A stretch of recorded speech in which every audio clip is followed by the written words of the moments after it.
we all have our own ways of dealing with stress. The higher the trauma, the more inward we typically go. Yeah, the thing that comes up for me when I hear you say that is, what we resist will always persist. Mm-hmm. And, as we imagine those emotions coming on, they're the thoughts, not things. You ever read any of Eckhart Tolle's stuff? Oprah's favorite, yeah, dude there. I remember his book, A New Earth. He gave me a really cool visual of that. He basically represented life as an event. So he put it as like a circle.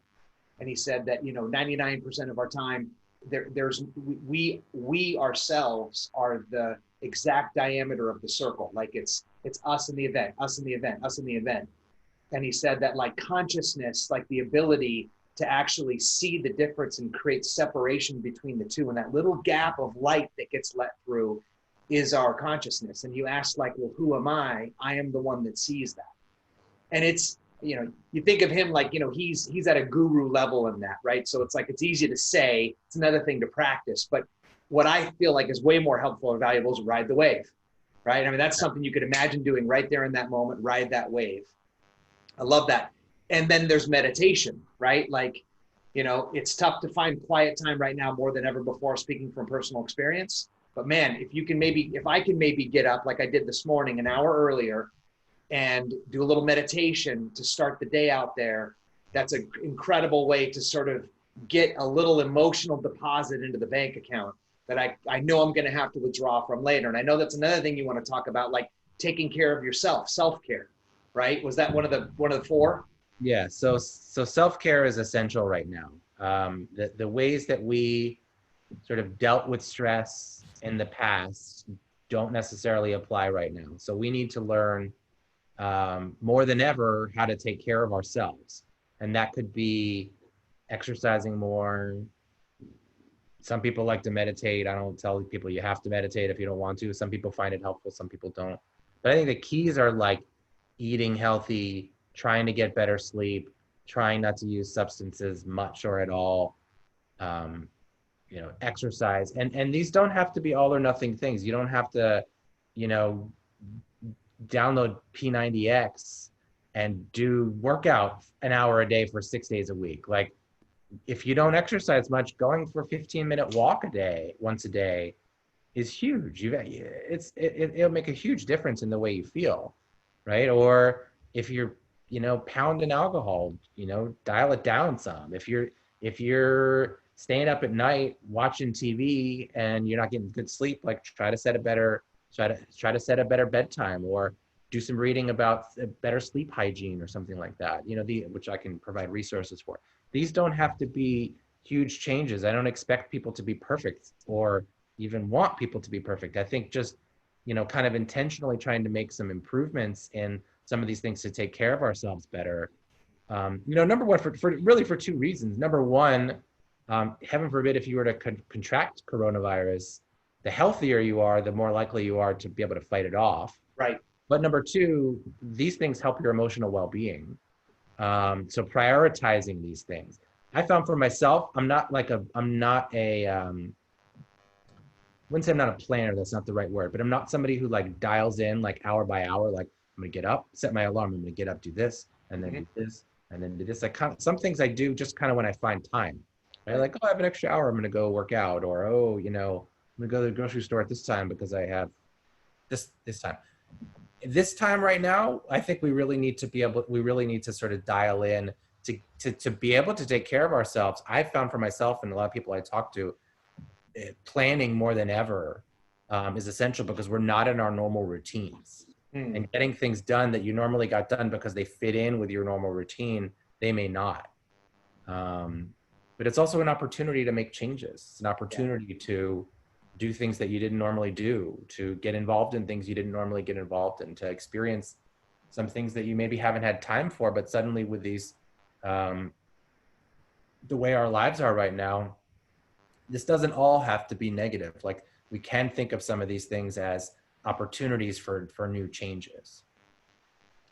And the last thing that I want to do is invite you on and then expect anybody who happens to catch this to feel like this is a big basket of platitudes, right? Like, oh, guess what? You should not drink as much. Oh, guess what? You should work out. Oh, guess what? It's like, right? You know, like we get plenty of that even absent the COVIDs, right? And what I've noticed to be true with conversations I've had with myself first is we all have our own ways of dealing with stress. The higher the trauma, the more inward we typically go. And so for me personally, I love the thought that you shared of connection. It's almost like it's a hack, right? It's like when I'm about to go in, go out. You know, it's like the Obama, Michelle Obama, like, you know, they go low, we go high. Okay, so flip that around, right? So it's like I'm about to go in and go down, come back out and try to come up and just think of who I can connect with. I love that thought. And then, of course, the self-care, the self-talk. What was the fourth one you wanted to hit on? I wanted to say the fourth one was, so well, hold on. So what I wanted to say though was a real simple way of doing what I was talking about, kind of a hack for this, if for lack of a better word. Yeah. Take a piece of paper, write down on one side, what are your values? What are the things important to you? My family, my health, my whatever they may be. They're different for everybody. Some people it's like work. That's their only value. That's all they care about. And I'm like, okay, if that's what makes you tick and you're happy working 100 hours a week, you don't need to change that. But make whatever your recipe is for what's important to you, write down what's important. The other side, write down the negative emotions you're experiencing. You know, fear, anxiety, depression, whatever. Then when you're thinking about doing something, think about what the behavior you're doing is in the service of. Is it in the service of trying to make these emotions go away? Or is it in the service of my values? And what we want to try to do is to get more and more of our behaviors to be in the service of fulfilling our values, because that's where we find ourselves more fulfilled in life. If everything we do is in the service of trying not to feel bad, we often find ourselves just spiraling down even worse, because we're not actually doing the things that are important to us a lot of the time. So it's kind of getting yourself out of that space where it's like, I have to feel good right now. Well, you might feel bad, but in the long run, you might actually feel like, so let's say you're anxious, you know, and you want to sit down and, you know, have a beer or watch a show to take your mind off of it. Or the option is to go for a 20-minute jog or something like that. I can guarantee you, if you choose the jog regularly over a period of time, you will feel better in the long run than you would had you chosen the thing just to try to make, in the more immediate, try to make those emotions go away. So that's like a real easy way to do it. But writing stuff down so that you have kind of a roadmap for yourself to identify, you know, what is this behavior in the service of, and trying to choose the behavior that's in the service of the values. You're not going to be perfect every time. You're not going to be perfect half the time maybe, but that's okay. Just trying to think about that. And if you do a few more things each time that are more in the service of your values and less in the service of trying to make yourself not feel bad, we typically find ourselves more fulfilled in life and perhaps even happier, more relaxed, maybe, but at least more fulfilled. That's at least a goal that we can move towards. Yeah, so the last one was changing your perception on kind of the way that you conceptualize, like the decisions that you make, the time frame in which you make decisions. For a lot of people, we are planners. We think about things like, I'm going to do this today. I'm going to plan for this that's going to happen next week. And I'm looking forward to this thing that's happening in a month. And every day I'm excited because I'm one day closer to my vacation. A lot of that's out the window for a lot of people. We don't know what's going to happen from week to week. So I recommend people try to think about, you know, if you're really overstressed by things, try to think about things one day at a time. What am I going to do today? And change your perception of what is a good day. You know, in the past, for a lot of people, you know, a good day was, I got up, I went to work, I felt successful, I worked out, I spent time with my family, I was happy. That may not be attainable for a lot of people. You may not have a job right now. You may not be satisfied with the time you spend with your family. You may not have family that you can spend time with. You may, whatever those things are. So changing the perception on what is a good day right now, I think can be a really powerful way of thinking about things. And not worrying about what other people are experiencing. Like, we're all in this shared trauma together right now. And if thinking about things a day at a time is too much, then change it to half day or an hour at a time. This hour I'm going to do this. I'm going to make it through this next hour by accomplishing this. Then the next hour I'm going to think about the next goal, because it can be the future is so unclear and so frightening for a lot of people right now. Trying to think about things in those terms can be absolutely overwhelming.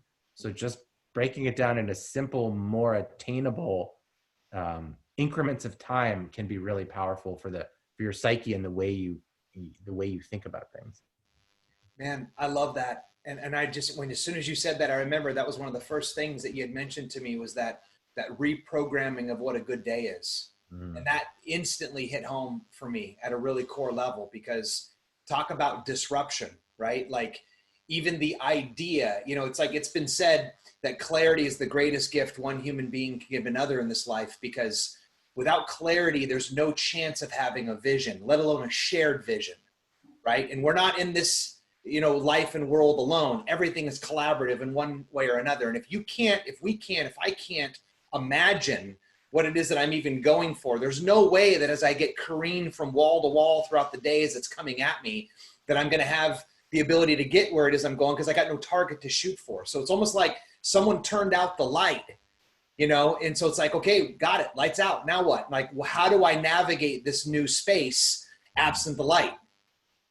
Yeah, it's all about perception. It's thinking about, you have to think about your world in a different way. I think that the struggle that what I observe more people have than anything else is they can't accept, or they haven't accepted, or they're in a space where haven't yet accepted that things are completely different, and they may be for months, and in some ways forever, but certainly for months. School, if you have kids at school, who knows when they're going to go back to school? It could be months and months and months and months. So the quicker you can shift your perception on, this is my reality now, and I'm going to make today a good day, or the best day I can, or at least I'm going to accomplish the things that are important to me and my family during this time, even if I don't feel good. That's a big, that can be really helpful in getting through this. Because right now the goal is to get through what we're experiencing. And what I always tell people tell me, it's going to be okay. And I say, well, you have to think about what you mean okay. If you mean okay is everybody survives and you never get sick, that may not happen. So you have to, the perception that I try to get people to see is, whatever happens, you have to get to a place where whatever happens is okay. You have to be okay with whatever happens, because you have no control over it. That's a subtle shift, but it's powerful. And if the expectation is things are going to be fine, what does that mean? Fine the way they used to be is not happening for a lot of people. There's a lot of changes that are happening, and some of them are negative, and most of us don't have control over those things.